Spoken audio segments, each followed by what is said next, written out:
বিদেশে কঠোর পরিশ্রম করে এক ছাদের নিচে জিয়া গড়তে চেয়েছিলেন সুখের সংসার, কিন্তু সেখানেই লুকিয়েছিল তার ভয়ঙ্কর পরিণতি। একজন স্ত্রীর নির্মমতা কতটা হলে স্বামীকে হত্যা করার পর তার মৃতদেহ লুকাতে ফ্রিজ ব্যবহার করে আর শরীরের বাকি অংশ বস্তায় ভরে এলাকার বিভিন্ন জায়গায় ফেলে দেয়। বর্তমানে এই ঘটনা এলাকায় আতঙ্ক ও শিউরে ওঠার মতো আলোচনায় পরিণত হয়েছে। জানা যায়, পারিবারিক কলহের জেরে গেল 12 মে রাতে শরীয়তপুর সদর উপজেলার চন্দ্রপুরে জিয়া ও আসমার মধ্যে তীব্র ঝগড়া ও হাতাহাতি হয়। এক পর্যায়ে তার স্ত্রী পাশেই থাকা একটি লোহার রড দিয়ে স্বামীর মাথায় আঘাত করলে ঘটনাস্থলেই মারা যান তিনি।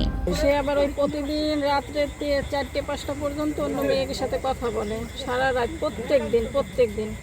তো প্রত্যেক দিনই আমি বলি, তখন প্রত্যেক দিনই মার খাই, বুঝছেন। পরে আমি ঘুমাতে গেছি, আমি ঘুমাইছি। সে করছে কি বটি নিয়ে যাই আমার গলার এইখানে ধরছে। সে রড দিয়ে বাড়ি দিছি, এমনি সে করে দিয়েছে। আমি বুঝতে পারি না যে এত দ্রুত লাগে যাবে। এখানেই শেষ নয়।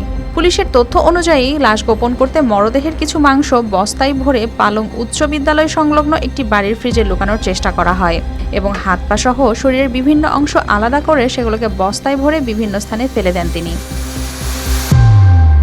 বিষয়টি বাড়ির লোকজনের সন্দেহজনক মনে হলে জাতীয় জরুরি সেবা 999-এ ফোন করে গেল 15 মে রাতে পুলিশ দ্রুত ঘটনাস্থলে পৌঁছে আটক করে আসমা আক্তারকে।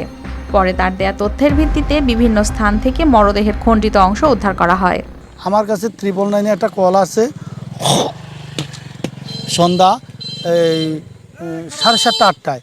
তাৎক্ষণিক আমি আমার ওই মোবাইল পাঠিয়ে এখানে পাঠাইবার পরে 2 মিনিট পরেই ওই ড্রাম যখন খুলছে গন্ধ আসছে, সে বলছিল মাছ ফ্রিজে রাখতে আনছে, কিন্তু সন্দেহ হতে তারা আমরা আটক করছি। আটক করে যখন জিজ্ঞেস করছি তখন সে পার্ট টু পার্ট বললো আর কি তার স্বামীকে সে মারছে তাদের পারিবারিক কলহের কারণে। পুলিশ আরও জানায়, প্রাথমিক জিজ্ঞাসাবাদে স্বামীকে হত্যার কথা স্বীকার করেছেন তিনি। এই ঘটনায় আইনগত প্রক্রিয়া চলমান। এখন ঘটনাস্থলে এসে দেখলাম যে অবস্থা, আসামি তো শুনলাম কি বলি পড়ছে, এখন ওনাদের হেফাজত আছে, পুলিশ হেফাজত আছে। পুলিশের আমি যতটুকু বললাম তাদের সাথে আলোচনা করলাম, ওনারা বললে আসামি আমাদের হেফাজত আছে। এখন আইনগতভাবে আমরা চাইডার সর্বোচ্চ একটা বিচার চাচ্ছি। একটি পারিবারিক কলহ কিভাবে এত ভয়াবহ পরিণতিতে পৌঁছাতে পারে সেই প্রশ্ন এখন ঘুরছে পুরো এলাকা জুড়ে। News desk, RTV।